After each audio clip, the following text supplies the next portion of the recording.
Have you ever noticed that you're actually slightly shorter at the end of the day than when you first woke up? Oh, yeah. And I don't mean just feeling kind of emotionally defeated by a long workday.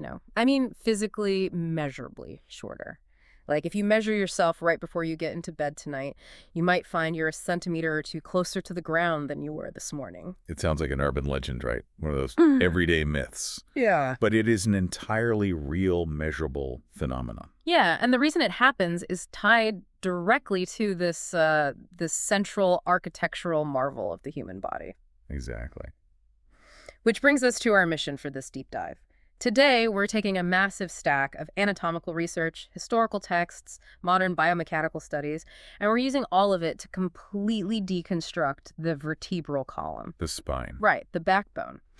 We really want to understand its brilliant dynamic design because the foundational textbook definition we found in the sources is pretty straightforward. It says it's the central axis of the human skeleton running from the base of the skull down to the pelvis. And it acts as structural support, a protective casing for your spinal cord, and a facilitator for bodily movement. But, okay, let's unpack this because that tidy standard definition feels completely inadequate. It really does. I mean, it totally misses the actual magic of how this biological machine operates. Yeah, it paints a very static picture. Even the terminology we use is, well, it's a bit of a historical hangover. How so? Well, the word vertebra comes from the Latin vertere, which means to turn. Okay, to turn. Right, and that part is brilliantly accurate. It describes the pivoting, rotating motion of the individual joints. Yeah. But the term column, that is a massive historical misnomer. Oh, interesting. Yeah, early anatomists envisioned the spine as this rigid supporting pillar. They pictured a literal stack of blocks, much like a classical marble column holding up the roof of a Greek temple. Like just a static, rigid rod of bone keeping us upright. Exactly, but modern biomechanics has completely shattered that idea. Yeah. It is absolutely not a rigid rod. It's a dynamic, curved, shock-absorbing spring. Yes, the curves are not just decorative, they are the functional core of the entire skeletal system. Engineers who modeled the human back have quickly found that a spine stacked in a perfectly straight, vertical line would be roughly 10 times weaker under a compressive load than the curved one we actually have. 10 times weaker. Wow. Yeah, so calling it a column is a huge disservice. We should really be calling it a load-distributing curved spring. A curved spring that just happens to have a vital nerve cord running right down the middle of it. Pretty much. So, to understand how we finally figured out it was a spring, we have to look at why humanity thought it was a stack of rigid blocks for, over a millennium? Over 1,300 years, yeah. The history of how the human spine was originally mapped out is just wild. And it starts with a physician named Galen of Pergamon. Oh, Galen. Yeah. A figure whose influence really cannot be overstated. Yeah. He lived from roughly 129 to 216 CE, serving as a Greek physician to Roman emperors. Right. And he took on this monumental task of mapping out human anatomy for the medical texts of the era. But he ran into a severe cultural roadblock. Because he wasn't allowed to dissect humans, right? Exactly. Dissecting human cadavers was strictly forbidden under Roman law and cultural taboo. So to get around this, Galen dissected Barbary macaques and pigs. Pigs? Yeah, he just assumed human anatomy was fundamentally identical beneath the skin. So he took a quadrupedal spine, the spine of animals that walk horizontally on four legs, and grafted it directly onto human medical diagrams. And those diagrams ended up showing vertebral curvature and rib attachments that simply do not exist in a human body. Right, they were completely wrong. But this is where I really have to push back on the history, because how on earth did a mistake of that magnitude go completely unchallenged for 13 centuries? It's baffling, isn't it? Was literally no one looking at actual human skeletons during that entire period. It Right. feels like the historical equivalent of a modern echo chamber where, someone with authority posts a piece of bad information and everybody just shares it for 1,300 years without ever checking the original source. What's fascinating here is the sheer power of dogma. For centuries in medieval and Renaissance medicine, authority and direct observation were fundamentally decoupled. Wow.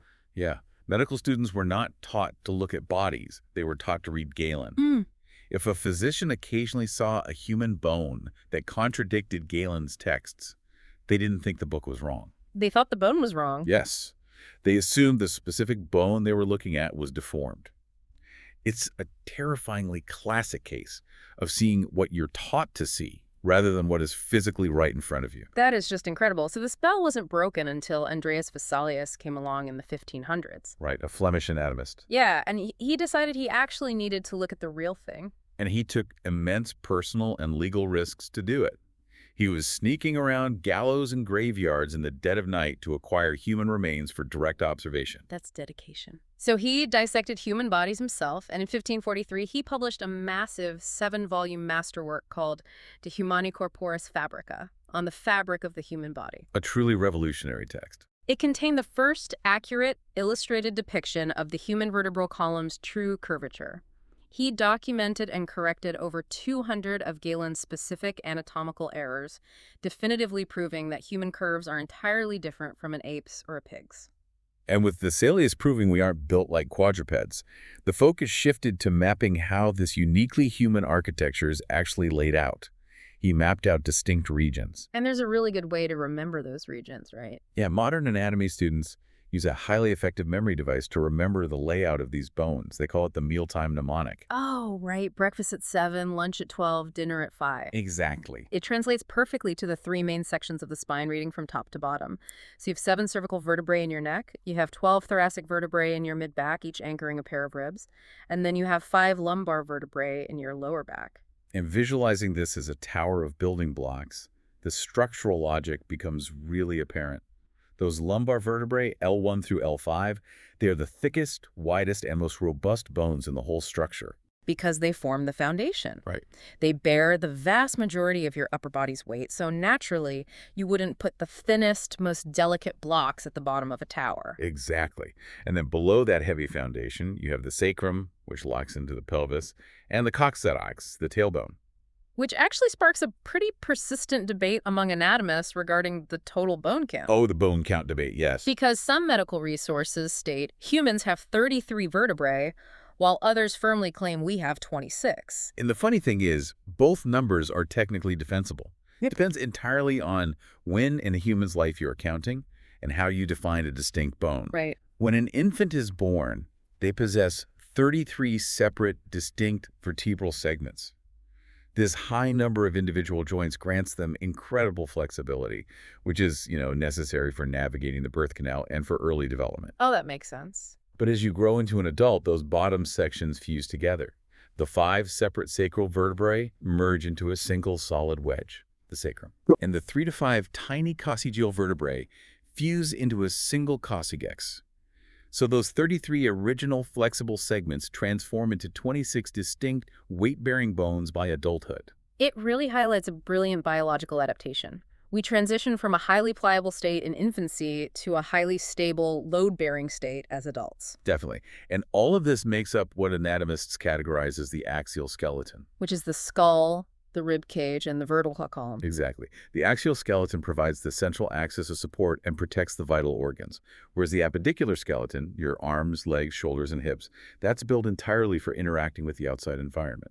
So knowing the regions gives us the static structure, but the engineering brilliance of the spine is in how these regions mechanically interact to fight gravity every single day. Yeah. Let's examine the very top of the structure. The first 2 cervical vertebrae, C1 and C2, are so specialized, they get their own names straight out of Greek mythology. They do. C1 is the atlas. It earns the name because it holds up the globe of the skull, much like the Titan Atlas holding up the heavens. And the human skull is surprisingly heavy, right? It is. It weighs in at around 10 to 11 pounds. So C1 is effectively a bowling ball balancing on a remarkably small ring of bone. And sitting immediately below the atlas is C2, known as the axis. The axis features this unique little bony peg sticking straight up called the dens. Right. And the mechanics here are just hyper-specialized. When you nod your head yes, the rocking motion occurs almost entirely at the joint between your skull and the atlas.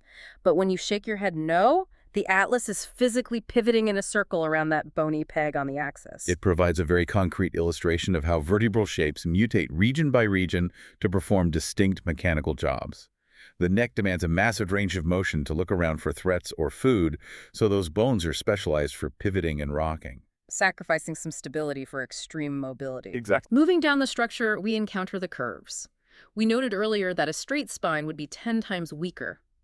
Viewed from the side, A healthy adult spine is an elongated S shape featuring 4 natural curves. Yes, and there's a really persistent misconception out there that having a curve like kyphosis or lordosis is inherently a medical disorder. Right, you hear those words and think something is wrong. But kyphosis simply describes a curve that is concave forward, bowing out toward the back.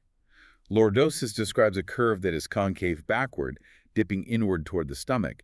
Every healthy human has them by design. Okay. The thoracic and sacral regions are naturally kyphotic, and the cervical and lumbar regions are naturally lordotic. A medical issue only arises when these curves become excessive, which is known as hyperkyphosis or hyperlordosis. Okay, here's where it gets really interesting, though. We aren't actually born with that fully functional S shape. No, we're not. The structural blueprints categorize these into primary and secondary curves. The thoracic and sacral curves are primary.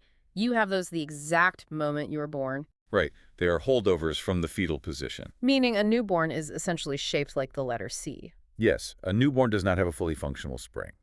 The secondary curves, which are the cervical curve in the neck and the lumbar curve in the lower back, they do not magically appear. This blew my mind. They are constructed by the body after birth, forged through sheer muscular effort. Yes.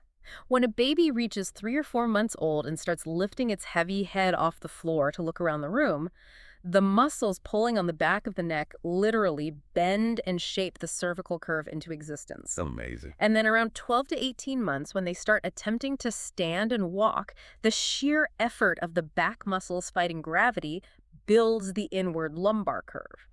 Babies literally build their own spinal curves through the struggle to stand upright. It's the ultimate example of form follows function in biology. The spine isn't a passive scaffold just waiting to be used. It is actively sculpted by the physical forces applied to it. But those curves alone would shatter under heavy impact if they were just solid bone grinding on bone. They need a dampener. Absolutely. Enter the intervertebral discs. They make up roughly 25% of the total length of your spine. And they consist of this tough, fibrous outer ring wrapping around a gelatinous center. I like to think of them functioning like damp kitchen sponges stacked between heavy plates. The sponge comparison is actually remarkably accurate because these discs are composed of about 80% water. Right. So during the day, as you walk, run, or even just stand still, the relentless force of gravity is compressing your spine. It's literally squeezing those biological sponges. Which answers the question from the very beginning of our deep dive. Exactly. You are 1 to 2 centimeters shorter at the end of the day because you have squeezed the water out of your spinal discs under the weight of your own body. Yep. At night, when you lie down horizontally to sleep, the pressure is off, and the sponges soak the fluid back up. And the mechanism of how they soak that fluid back up is just fascinating. In adults, these intervertebral discs are almost completely avascular. Meaning they have virtually no dedicated blood vessels pumping nutrients directly into them. Precisely. They are among the largest bloodless structures in the human body. But if they don't have blood vessels, how on earth do they get the nutrients they need to survive? They rely entirely on a process called diffusion, which is driven by physical movement. Okay. When you move, the changing pressure acts like a pump. Just like squeezing a sponge underwater and letting go draws the water deep inside, the physical compression and release of your spine draws fluids and nutrients in from the surrounding tissues. That is so cool. It is, but because they lack a direct blood supply, they have almost no capacity for rapid active repair. Ah. This is exactly why disc herniations heal so incredibly slowly and why disc degeneration is an almost universal part of aging. And to see what happens when you remove that compressive force entirely, we can look at NASA astronauts like Scott Kelly, who spent extended periods on the International Space Station. Oh, the space studies are incredible. Right. In the microgravity of space, those discs aren't being squeezed by the weight of the body. They absorb ambient fluid and expand freely. The natural curves of the spine also partially flatten out without gravity pulling down on them. Yeah. The result is that astronauts can grow up to 3% taller in space. That equates to gaining several centimeters in height. Now, the effect reverses quite rapidly once they return to Earth's gravity, but it definitively proves that the spine is a highly reactive, compressible, fluid-driven system. So, considering how vulnerable these vascular discs are to injury and how agonizingly slow they are to heal, we arrive at probably the most heated debate among modern anatomists. Yes. We possess this engineering marvel, this beautifully adaptable spring. So why does our back hurt so incredibly much? And here we enter the realm of evolutionary biology. The central question is whether the spine is a brilliant design or a heavily flawed compromise. Because scholars like Nathan Lentz and paleoanthropologist Bruce Latimer argue strongly for the compromise theory.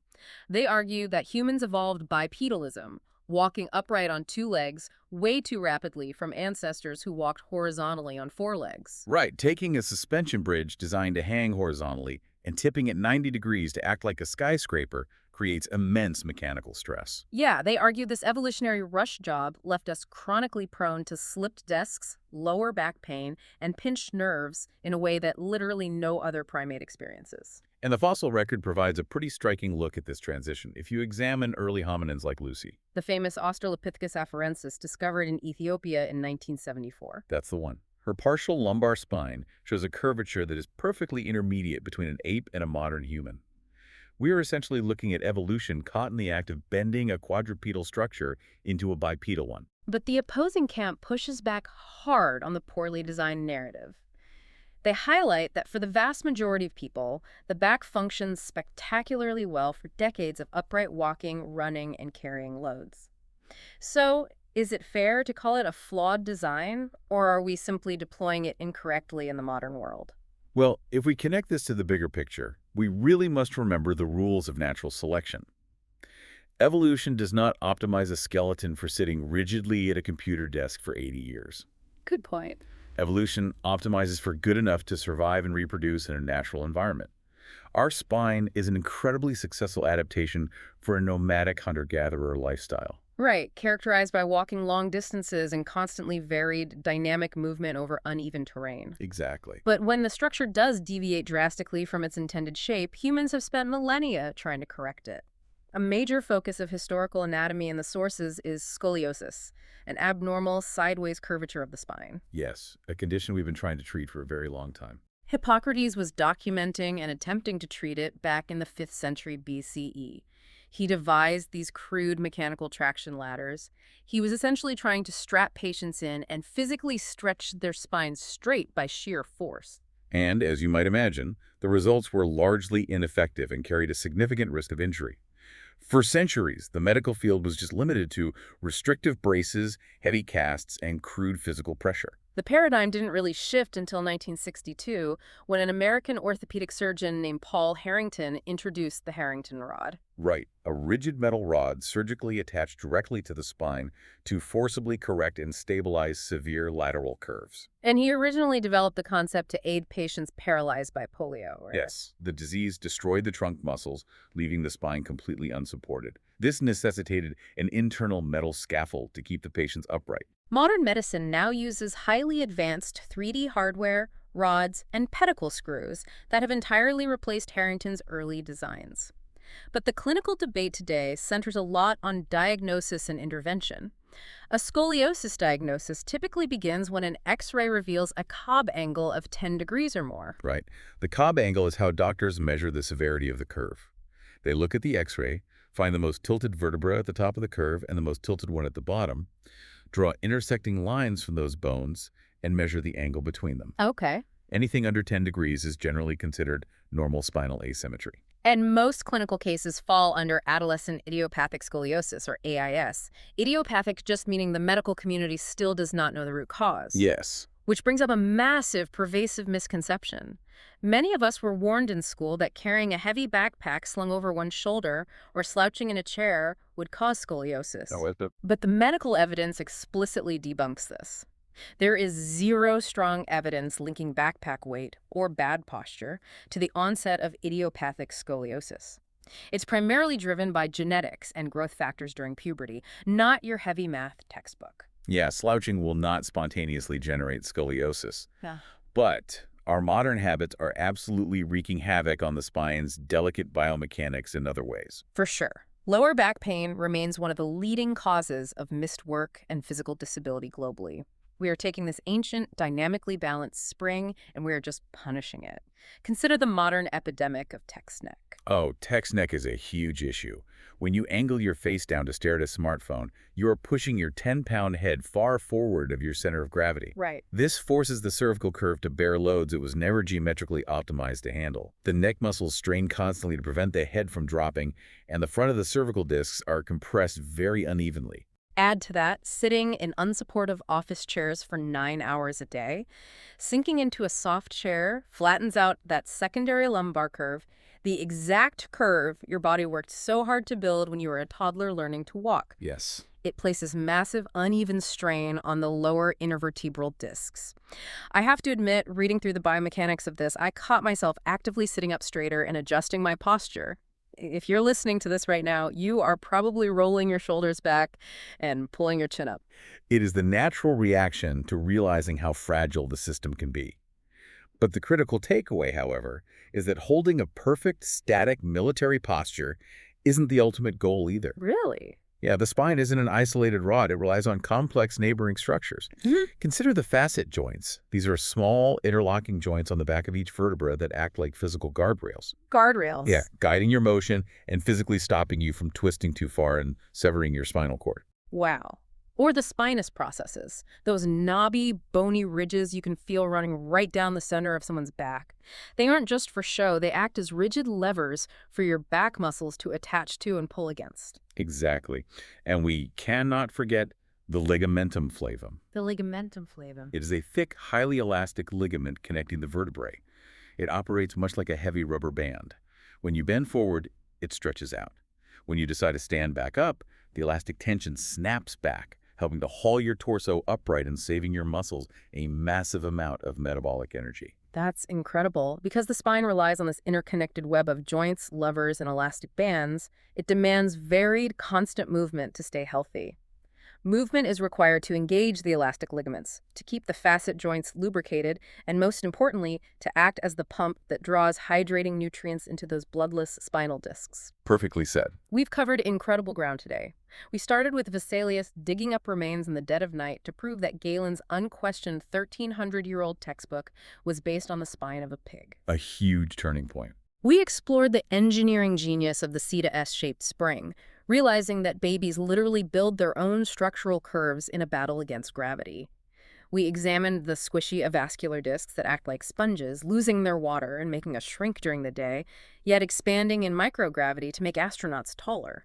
It's quite a journey. So what does this all mean? It means the vertebral column is a living, highly reactive ecosystem. It is not a rigid rod tasked with holding you up. It is a masterclass in dynamic load distribution. Yeah. Understanding how it operates, how it relies inherently on curves for physical strength and continuous movement for hydration and repair, allows us to respect its biological limits. Yeah. It may be an evolutionary compromise adapted from quadrupeds, but it is a highly effective one, provided we don't force it to remain trapped in static positions. Which leaves us with a fascinating thought to ponder. We've seen how dramatically the physical shape of the spine adapts to the daily loads of gravity. Babies forge their secondary curves against it. Astronauts lose their natural curves without it. So, if human civilization proceeds down one of two extreme paths, imagine we become a multiplanetary species living permanently in the low-gravity environments of Mars or massive space stations. Oh, wow.